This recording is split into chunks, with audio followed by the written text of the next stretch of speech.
आगे दूसरी स्थिति बता रही है कि रिहाय सब मिथ्या बात, आंसू सौरभ का मधुमास, शिशिर में भरता सोनी सास। वही मधु ऋतु की गुंजन डाल, झुकी थी जो यौवन के भार, अकिंचन में निज तत्काल, सिर उठता जीवन के भार। और आज वह पावस नद के उद्गार, काल के बनते चिन्ह कराल, प्रात का सोने का संसार, जला देती संध्यासी ज्वाल। अकल यौवन के रंगभास, हड्डियों के हिलते कंकाल, कच्चों के चिकने काले ब्याल, केचुली कांच सिवार, गूंजते हैं सबके दिन चार, सभी फिर हाहाकार। इसमें कवि दूसरी पंक्ति में बता रहे हैं, प्रसंग में लिखेंगे कि कवि इस पंक्ति में एक महत्ता और सत्यता का चित्र प्रस्तुत करते हुए वर्तमान युग की जो परिस्थिति है उसके बारे में अवगत करा रहा है। व्याख्या क्या लिखेंगे? व्याख्या देखिए, कह रहा हाय सब मिथ्या बात, आसो सौरभ का मधुमास, शिशिर में भरता सूनी सास।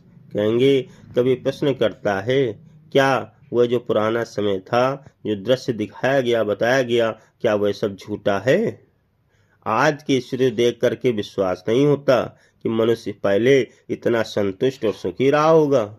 इन बातों को याद करके कवि कह रहा है कि जैसे सुगंध से भरा हुआ बसंत शिशिर ऋतु में परिवर्तित होकर निर्जन हो जाता है, सांसें भरता रहता है।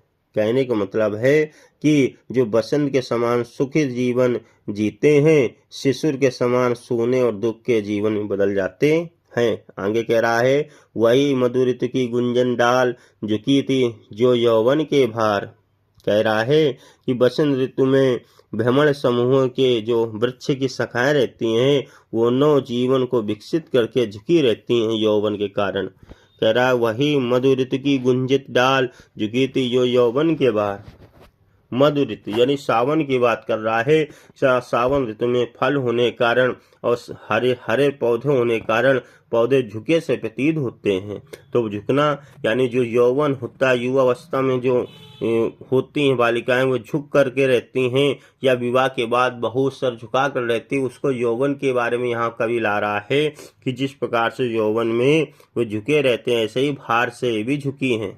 और क्या कह रहा है, अकिंचता में निस्तत्काल, सियर उठती जीवन के है भार। कह रहे हैं और आज वह निर्धनता को देखकर सियर उठती हैं और सोचने लगती हैं, अब तो यह जीवन भार प्रतीत हो रहा है। अपनी गरीबता को, निर्धनता को देखकर वह कांप उठती हैं और सोचने लगती हैं कि अब तो जीवन भार प्रतीत हो रहा है।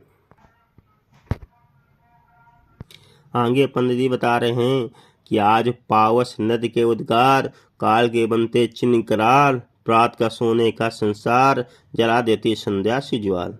आगे बता रहे हैं पंडित जी कि अब समय परिवर्तनशील है। जो नदी वर्षाकालीन में तीव्रता को प्रकट करती है और अपनी बाढ़ से सब कुछ बहा कर ले जाती है, वर्षा ऋतु बीत जाने पर वह नदी जलहीन होकर एक पतली सी धारा बन कर रह जाती है और काल का चक्र उसके तल में रेत, झाड़ झंगाड़ आदि प्रलय के पदचिन्ह छोड़ जाता है। उन्हें देखकर ऐसा प्रतीत होता है कि कहीं वह सूखी नदी भी उमड़कर बाण के रूप में चारों प्रलय ढाती हुई चली होगी।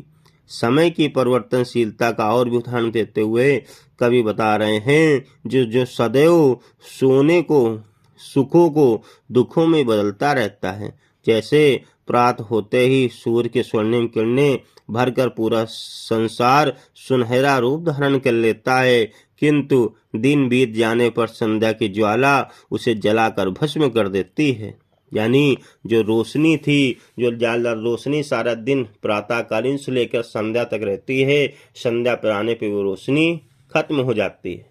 आगे पंडित जी बता रहे हैं, अखिल यौवन के रंग उभार, हड्डियों के हिलते कंकाल, कचू के चिकने काले ब्याल, केचुली कांच सिवार, गूंजते सबके दिन चार, फिर हाहाकार। तो फिर कह रहे हैं कि जो स्त्रियां हैं, जो नारियां हैं, जो नर हैं, इनके मांस शरीर आज यौवन के परिपूर्ण रंगों से एक हष्टपुष्ट और सुंदर दिख रहा है, आकर्षण दिख रहा है। जो नर हैं, जो नारी हैं, युवावस्था में इनका शरीर बहुत ही सुंदर दिखाई देता है, आकर्षक दिखाई देता है। यही शरीर वृद्धावस्था आ जाने पर हड्डियों का कंकाल जैसा दिखाई देता है। उनके काले सर्पों के समान चिकने बाल, लंबे लंबे घुंघराले बाल, सर्प की केचुली के समान मलिन और कांच के फूलों के समान सफेद और काई के समान उलझे हुए दिखाई पड़ते हैं जब वृद्धावस्था आ जाती है। युवावस्था में जिन बालिकों के बाल बड़े सुनहरे सर्प के समान काले, चिकने और घुंघराले और दिखाई देते हैं, वही सर्प की केचुली के समान मलिन, कांच के फूल के समान सफेद और काई के समान उलझे हुए वृद्धावस्था में दिखाई देते हैं। इस संसार में सभी के जीवन में 4 दिन की चांदनी रहती है, उस बाद भयंकर हाहाकार ही शेष रह जाता है। ऐसा यहाँ पर कवि बता रहा है।